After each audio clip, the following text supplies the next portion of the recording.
There are many stories dating back to antiquity of a single, stalwart hero defying a relentless army.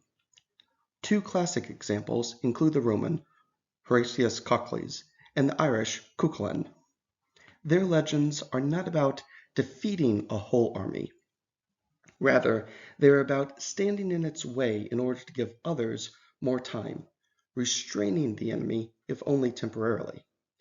Or, in the parlance of our times, Hodor, hold the door.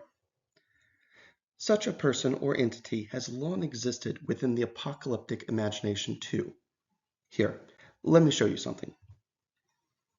This passage comes from Paul's second letter to the Thessalonians. It reads in part, "Now concerning the coming of our Lord Jesus Christ, that day will not come unless the rebellion comes first, and the man of lawlessness is revealed, the son of perdition. And you know what is restraining him now, so that he may be revealed in his time. Only he who now restrains it will do so until he is out of the way." As I am sure is no surprise, this has long been seen as containing apocalyptic prophecy. Jesus' second coming hints at an Antichrist figure, and even the word reveal is a modified form of apocalypse in Greek. But for now, let's look at the word restrain. It appears twice, in which an unnamed force or person is restraining evil from appearing. In Greek, this is Katechon. The idea of a Katechon, a restraining force, that which prevents the apocalypse from starting in earnest, has appeared countless times since the first century, but what it is has never been clear. That Paul speaks of it as if it were something his readers were already aware of certainly does not clarify anything. But the basic idea is that the Katechon, whatever it is an active force that keeps the man of lawlessness from appearing and coming to power, which would kickstart the end times proper. This lawless man is often interpreted as the Antichrist, though he is not called that here. So the Katechon prevents absolute disaster, which is good, but it also prevents Jesus' return. More on that later. The early Christian churches did not have a single way to interpret this passage. However, one theory was prominent in the Roman Empire before Christianity was made legal by Emperor Constantine in 313. A Christian named Lactantius wrote a book called The Divine Institutes during the last major wave of anti-Christian persecutions. He wrote for pagan Romans rather than fellow believers. Among other things, Lactantius wanted his audience to know that Christians were not anarchists or enemies of the state. Rather, he argued that Christians were in fact enthusiastic supporters of the Roman Empire and prayed wholeheartedly for its stability and long life.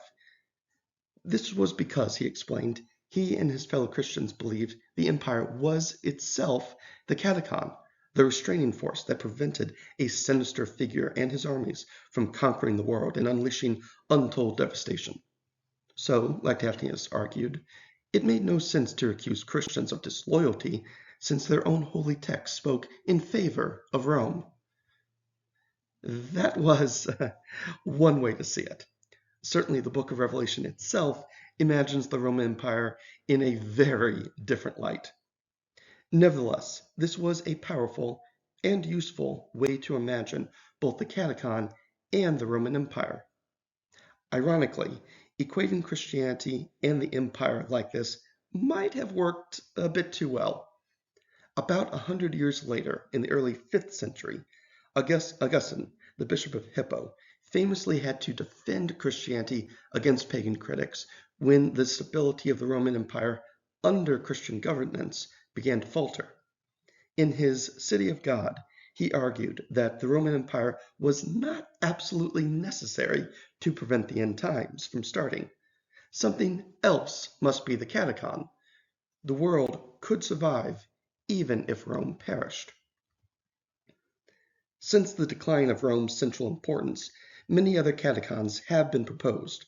Individuals, groups, or institutions, that is, living walls, whose very presence prevent apocalyptic disaster.